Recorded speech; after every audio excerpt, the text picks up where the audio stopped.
Welcome back to Larry YouTube channel. In today's class we'll be learning how to draft and cut out this mermaid skirt using slash and spread method. As you can see, so this is the front part and this is the back part, and then we'll be cutting this, and then we're going to make sure that we reconcile what we have on our front to match up exactly with what we have on the back, as you have seen.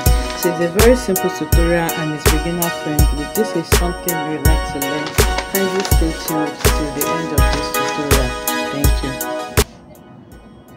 So today we'll be learning how to make a cut together mermaid skirt. This is a requested tutorial.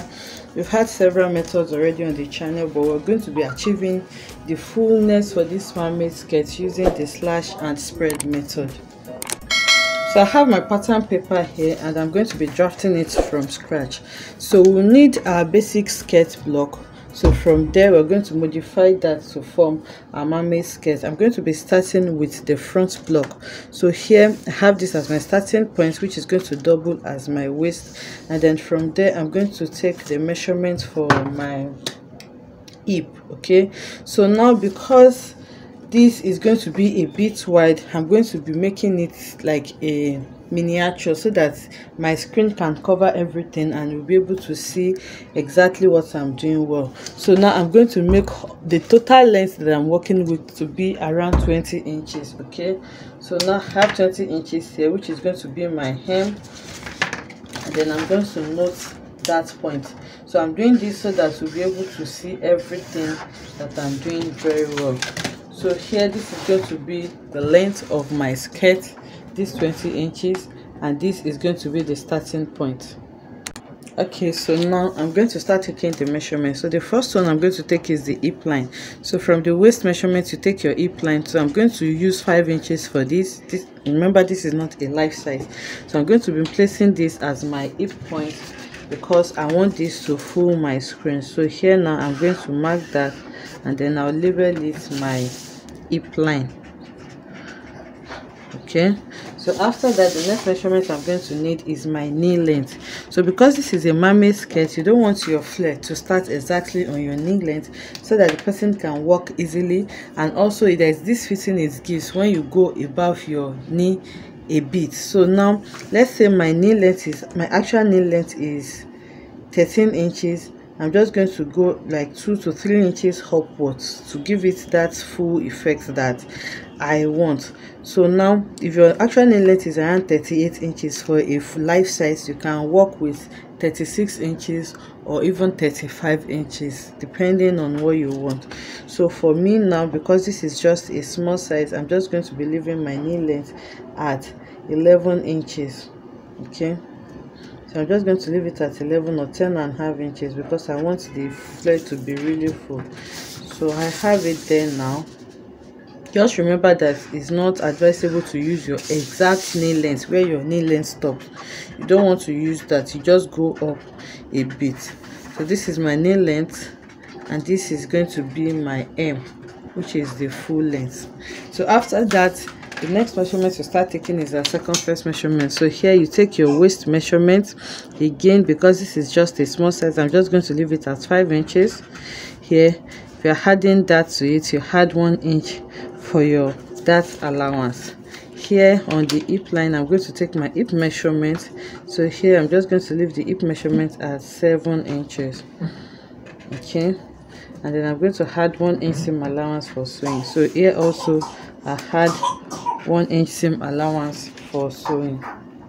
Okay, so on the knee length, to have that pencil effect so that it's going to be fitted around that area, whatever you have on your hip line, depending on how tapered you want it, you can deduct 1 inch or 1.5 inches from it. Mind you, we are working with a half scale bodies for the front, so which means we will have 4 of these. So if you are deducting 1 inch, you multiply that by 4, which is 4 inches. It means you have removed 4 inches from your total hip line measurement. So if you are deducting 1.5 inches and you multiply that by 4 to give you your full skirt block, it means you have deducted 6 inches from your knee length. So it depends on how free you want it to be around here, but if it's tapered, it always gives it that fit. It makes the flare come out more. So here now I have 7 inches. I'm just going to deduct 1.5 inches from that, and that's going to give me around 5.5 inches, or I can deduct 1 inch, and that's going to give me 6 inches.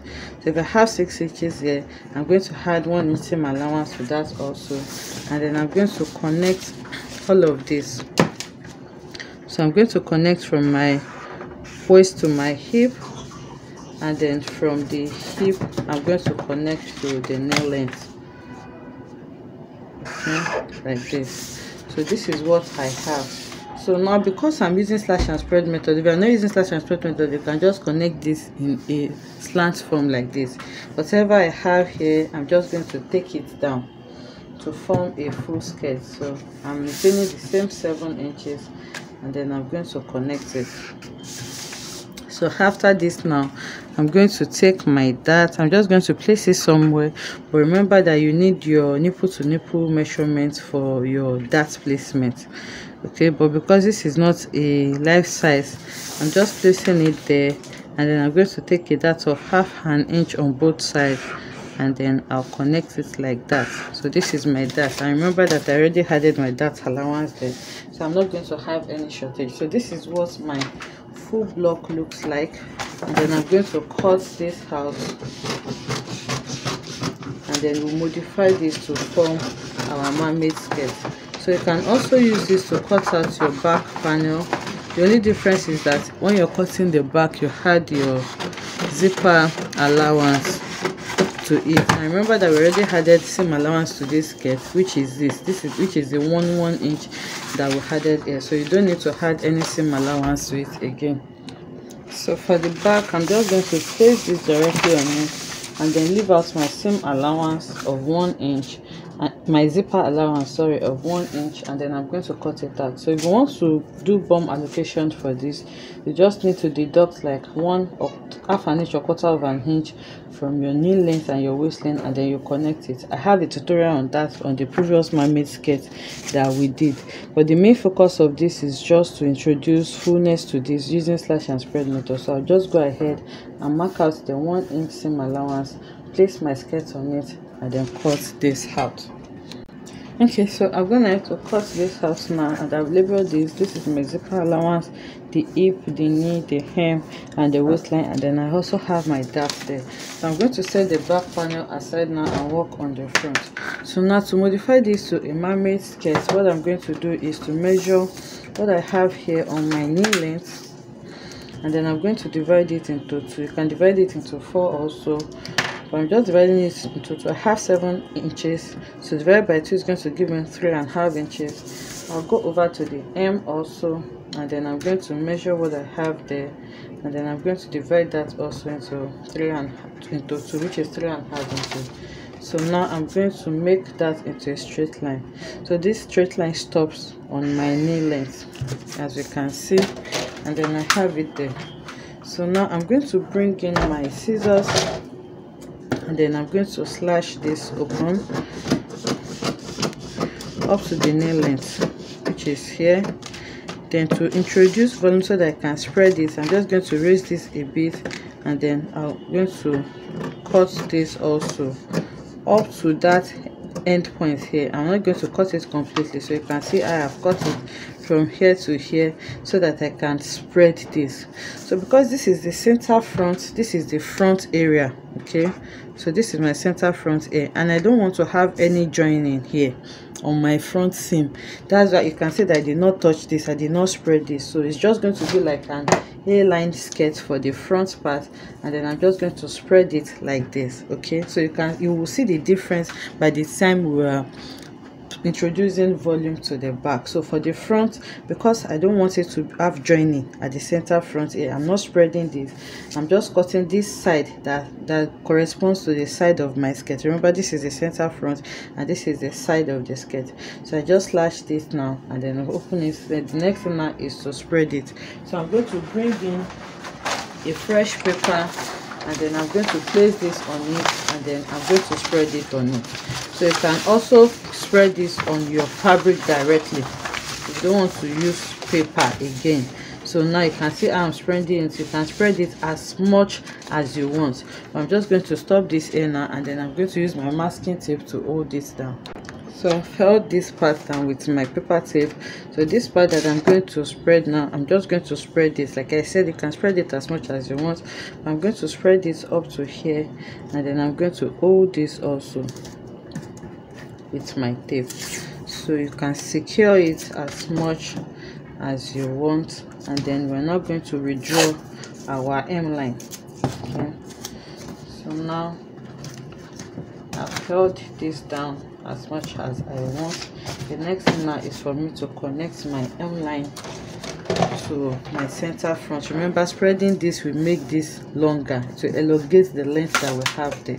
So you can measure it now, and then you start to reduce it. So I have, what I have here is around 10 inches, or you can just take your curved ruler now and then reconcile what you have there. So you just blend it very well so that it can match up what you have now, your new length. Okay, so now I've bended this, and if you want it longer, you can also measure it and elongate it, and then you have something like this. Just make sure that it matches back to what you have on your center front.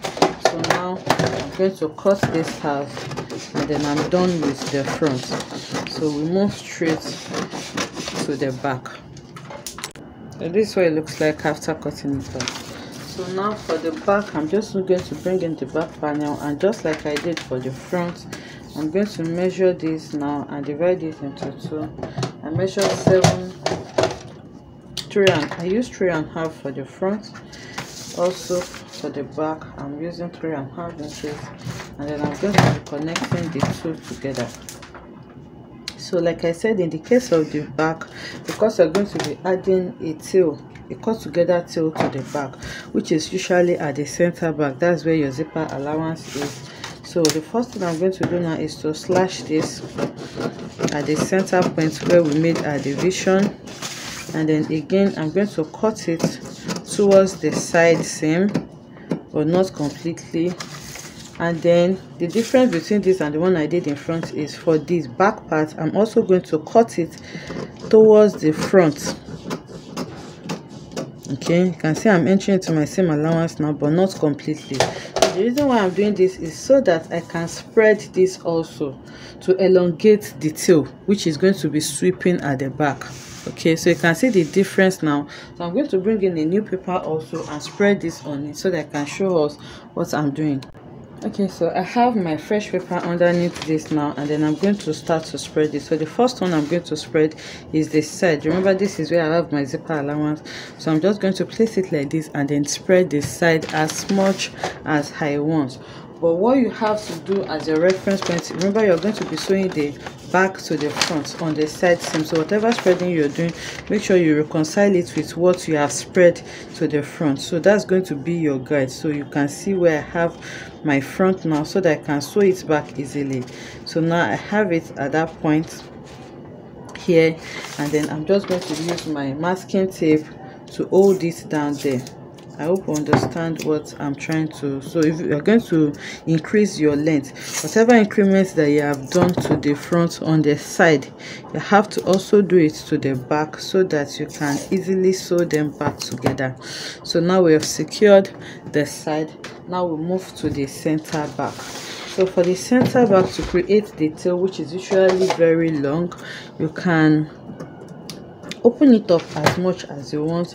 I'm going to just be spreading it up to here, and then I'm going to hold it with a tape so that I can modify the length, because I'm not going to be leaving it at this length. Of course, I want it to be a little longer. So you can see that this method is very easy and convenient, and you can add as much volume, you can introduce as much volume as you want. It's not going to restrict you. So after holding it down with my tape on the center back area here, at the center back, I'm going to increase this length as much as you want. Okay, so this is the sweep part of your mermaid skirt. This is the part that sweeps on the floor. So it depends on how long you want it to be at this point. So I'm just going to increase this by around 6 inches for this tutorial. So I'll increase the length of what I have here to 6 inches, but you can make it as long as you want. So after increasing this like this, okay, so I have around 7 inches or thereabouts here. The next thing now is to connect from this new increment all the way back to your side. Okay, so you can use your free hand or you can use a curve. So I'm just going to connect it like this. Okay, you can see I'm connecting it, so you can see how much volume we have introduced to this skirt. So I'm just connecting it back to what I have here on my side. So remember, we're still going to sew it back to the front. So this is what the back is looking like now, and then I'm going to cut out what I have here. Okay, so I've gone ahead to cut this out now, and this is what I have. So you can see, and this is my front. So now placing the front and back together, you will see that we have exactly the same thing, and we can easily sew them together. Okay, so see what I have here. So this is the back part, and this is the tail of the back.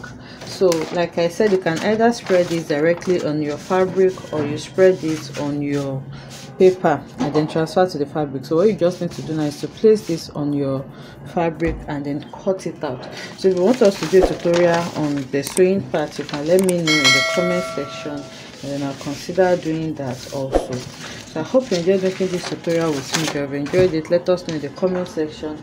Like, comment and subscribe to our channel, and I'll see you in the next one.